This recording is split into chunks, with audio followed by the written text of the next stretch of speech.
Hello everyone and welcome back. First of all, I'd just like to thank everyone who's liked and subscribed up till now. Always very much appreciated, especially as I'm a new channel. Today we're on our way to Arncliffe to have a look around the village. See if we can find anything interesting, which I'm sure we will. In the meantime, what I'd like to do is just answer a couple of questions from viewers.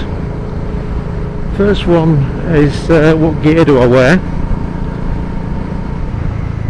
Well, in the summer I tend to wear my Merlin wax cotton jacket with D30 armour, which is very comfortable. I also wear my Dionysi jeans, which I believe have got aramid in or something like that. Anyway, good thing about those is not only are they comfortable, but they're also quite long, and I've got long legs, so it keeps my ankles warm. Boots wise, I have some RST boots, the ones that look a little bit like hiking boots, the ankle ones. I'm sure you know what I mean. Gloves wise, I've got a number of gloves, but today I've got some D-Moto ones. God knows who they are, but I got them at Cadwell Park a couple of years ago. But I've also got Rika gloves and a couple of pairs of gold top gauntlets if I want to go full retro. In the winter I do wear different kit, obviously more waterproof. The other question was to do with tram lining, and for those of you who don't know what that is, it's basically where the road surface either degrades or gets degraded by things like snow ploughs in the winter, and you end up with grooves in the road. Just coming up some now actually, not really bad ones though. And your tyres tend to get stuck in them, and it can be a little bit unnerving sometimes.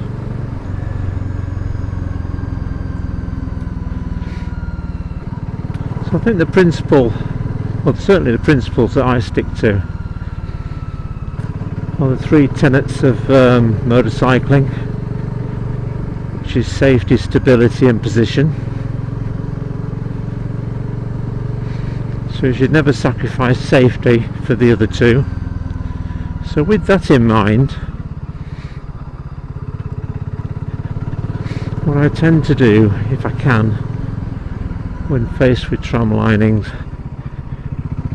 is to try and stick to one line if you can, rather than dodge about.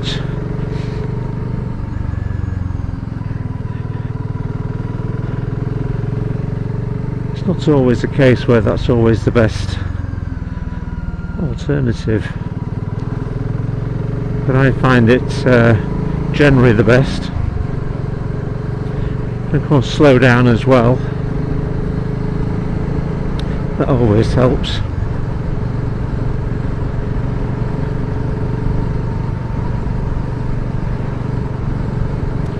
So thanks very much for those questions. If there are any other questions that you might have, please drop them in the comments below and I shall endeavour to answer them. This is just the beginning of Littondale here. So Arncliffe is just past Kilnsey. Someone's stopping there for me, which is nice of them.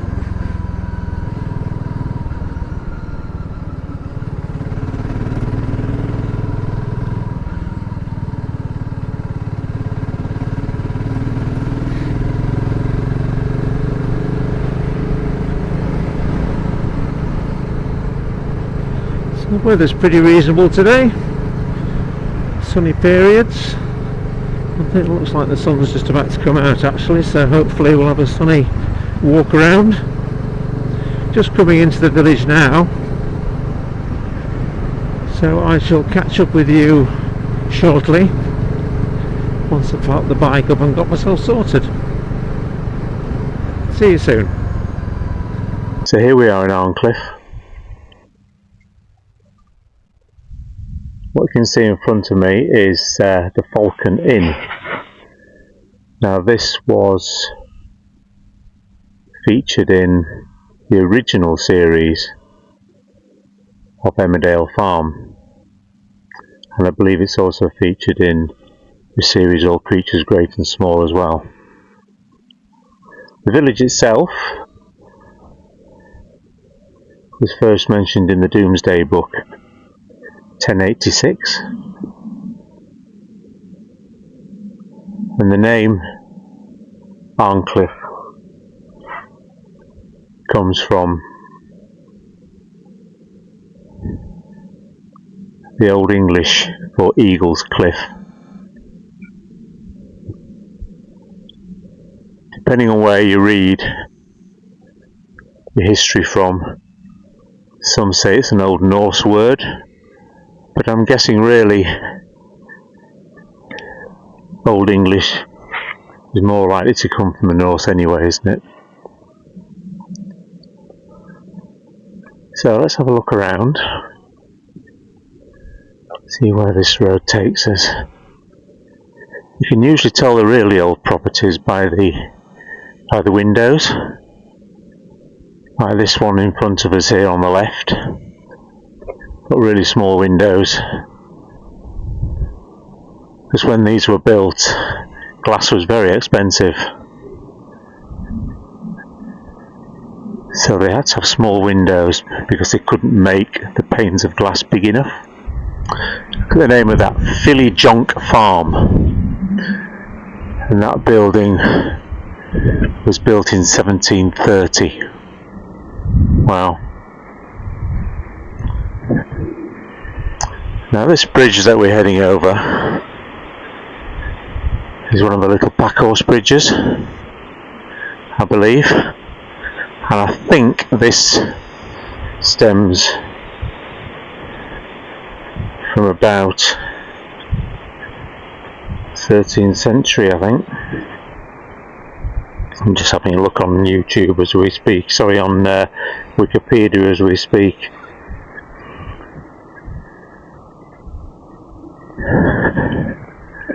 Nice little lane down there.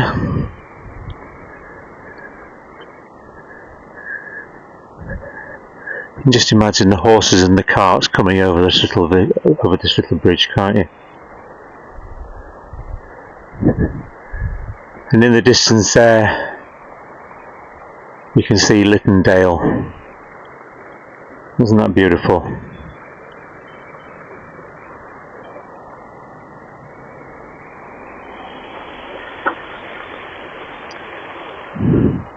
And Arncliffe is the main village in Lytton Dale, so it's at the head of the dale.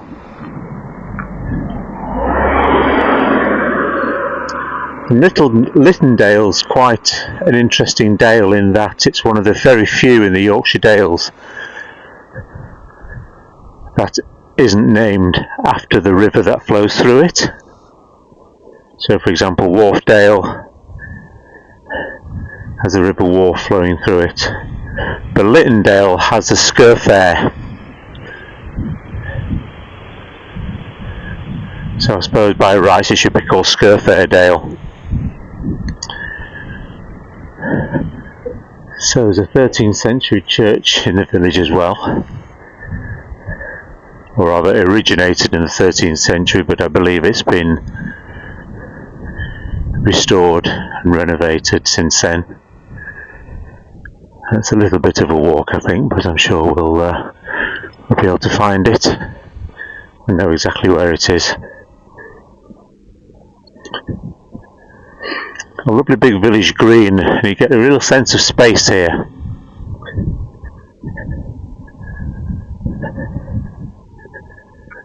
And I believe there's a good number of listed buildings here as well, Grade 2 listed buildings.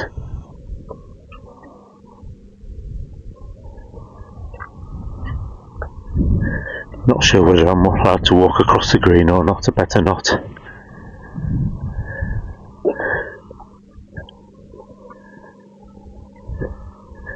Don't want to be chased out of town with pitchforks, do I?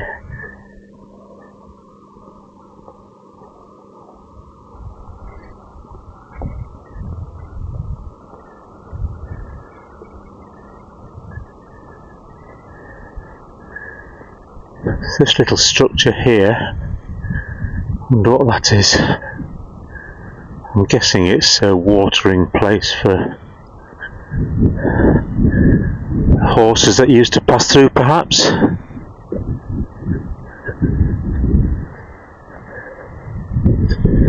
Yeah, certainly looks like it. Must have been a pipe or something coming out of there. As you can see in there where there's been some kind of crank to pump water up from a well, perhaps.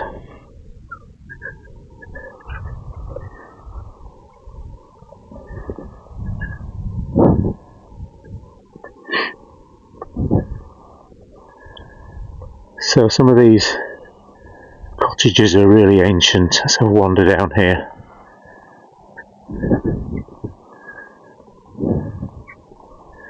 A number of times I've ridden through here, or ridden through the village, never stopped, and it's just stunning, isn't it? It really is. Little sparrow there. Look at this configuration here.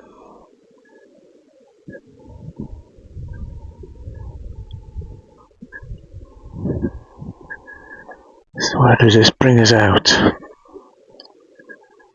Aha, I think I know where this leads us to the church. You can see the church there. What a fantastic spot. I think that's going to make a nice photo, isn't it?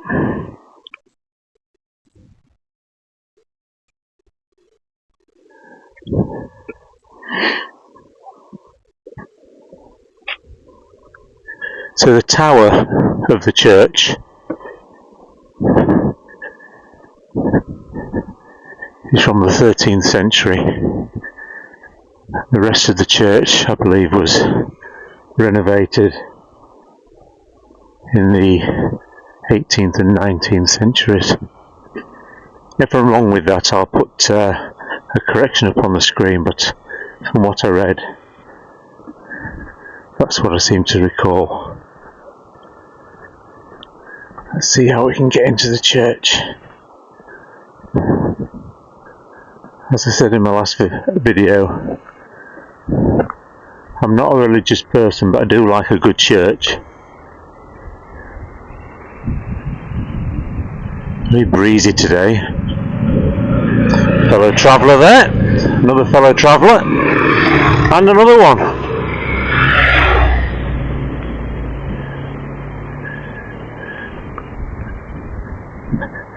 Again, that's fairly typical.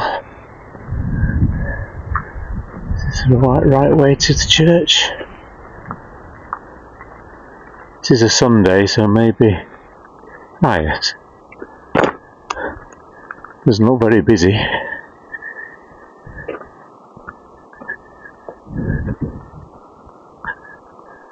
This is St Oswald's Church. Service on at 11:30. What time is it now? 10:50.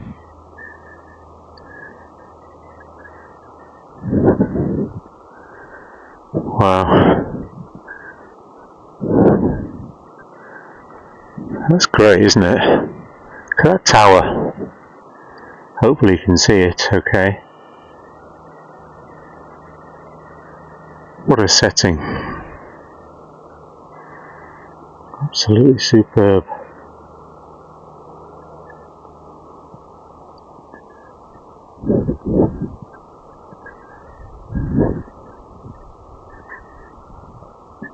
Let's have a wander down here.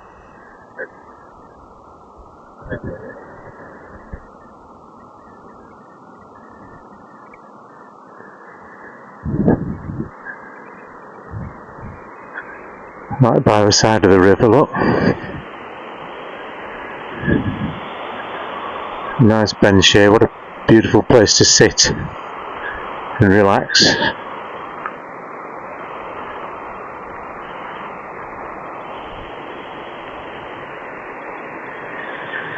Fantastic.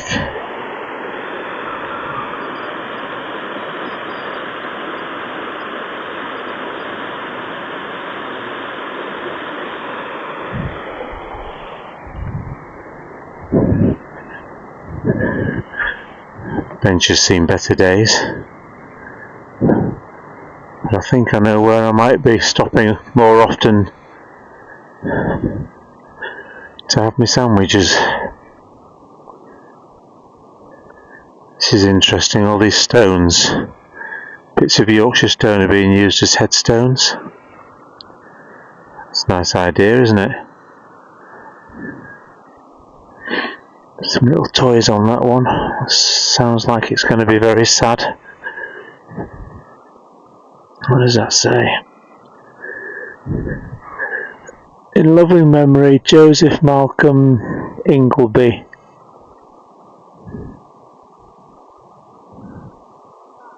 Oh no, 1946 to 2021. So some tractors there, so I'm guessing he must have been a farmer.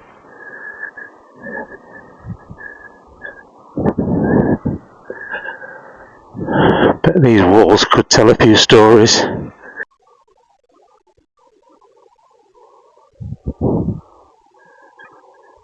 So that is Arncliffe Church.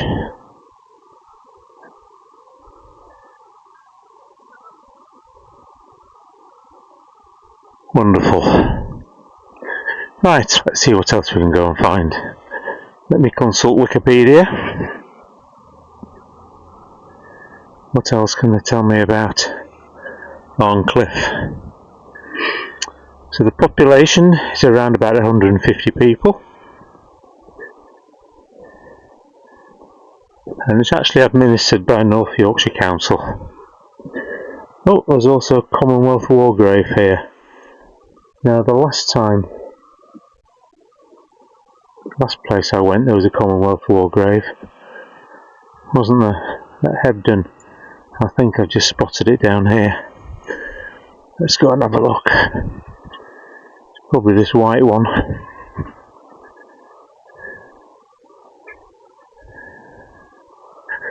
Let's see. Yes, it is, yes. Not very well kept. Not like the other one. So this one is M. Simpson, and he was a driver in the Royal Army Service Corps, and he was aged 27. Gosh. It's amazing where these war graves pop up, isn't it? So the first two videos I've done, I've come across a war grave in each one.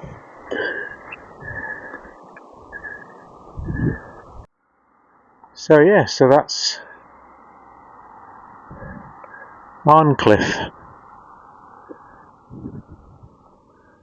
Well worth a look around. And I hope you enjoyed this. Not quite sure where I'm going to go next for the next video in this series. I guess you'll just have to subscribe and find out, won't you? So thanks very much for watching.